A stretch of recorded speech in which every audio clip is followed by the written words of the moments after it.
alarm going off, but we can't hear it because our phones are louder. Every time we pick them up, the world around us disappears a little more. Every minute, millions of reels are played, millions of notifications blink, and one moment of silence disappears. We're scrolling endlessly, but losing direction.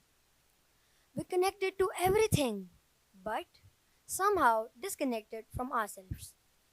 Hi, my name is Daksh, and today I'm not here to talk against technology, but I'm here to explain the importance of control, balance, and awareness.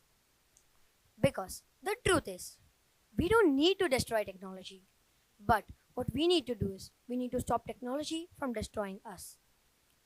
Today, we live in a world where we check on phones before we check on people.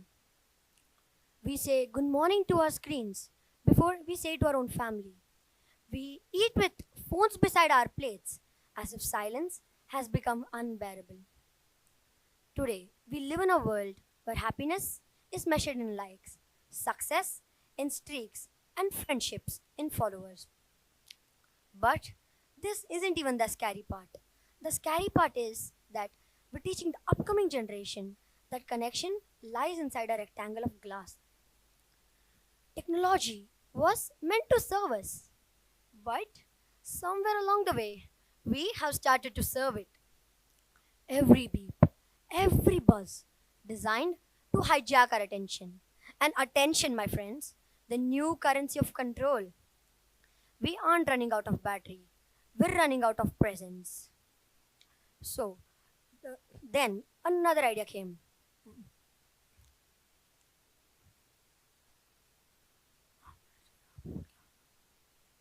Ah, so then another idea came to me. When was the last time you had dinner without checking your phone? When was the last time you truly listened? Not just waited to reply, but to listen. If your screen time apps could speak, would it say, are you living? Or just scrolling through your life? Then the spark began for me on one Sunday morning. My mom said, no screens today. I giggled and replied, what, mom? How will I even survive without my phone? She said, exactly. Let's see how you survive without your phone then. The first hour felt like complete withdrawal.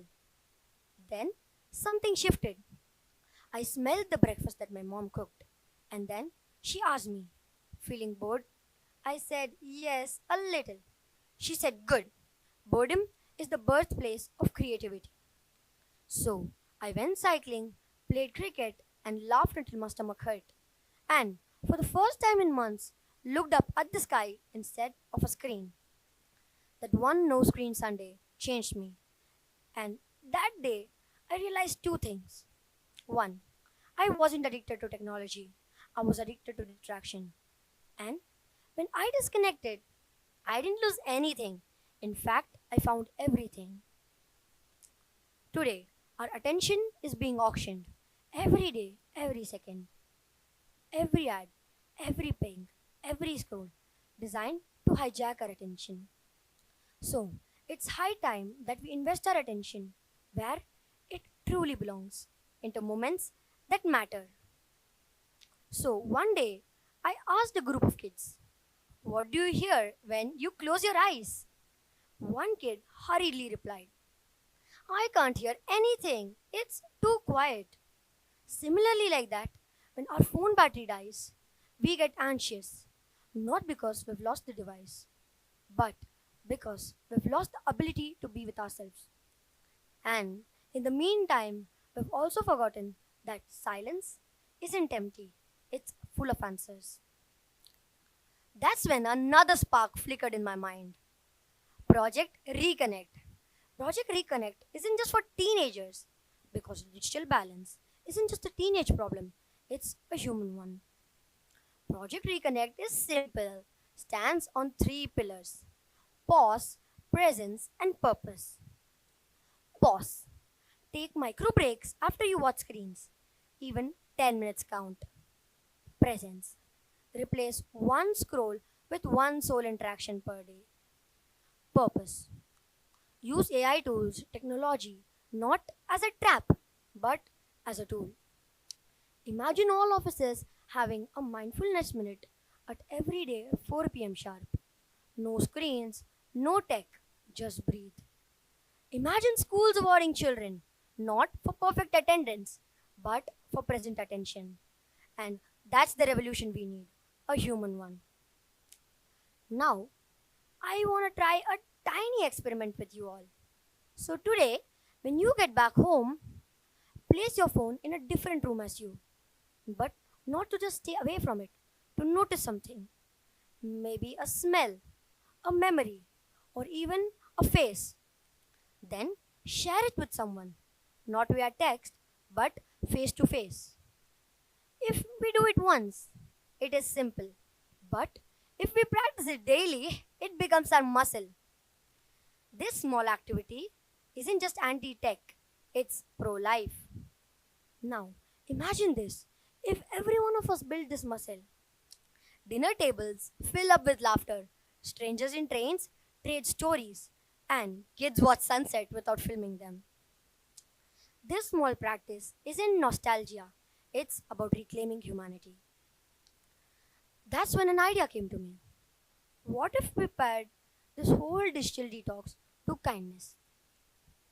Imagine all offices having a kindness corner, all schools also having a kindness corner, where you could drop off a note, a code, a book, or maybe even a snack, which says something like, "You're seen, you're valued, you matter."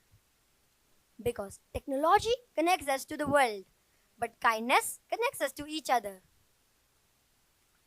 When one person disconnects, it makes room for others to reconnect.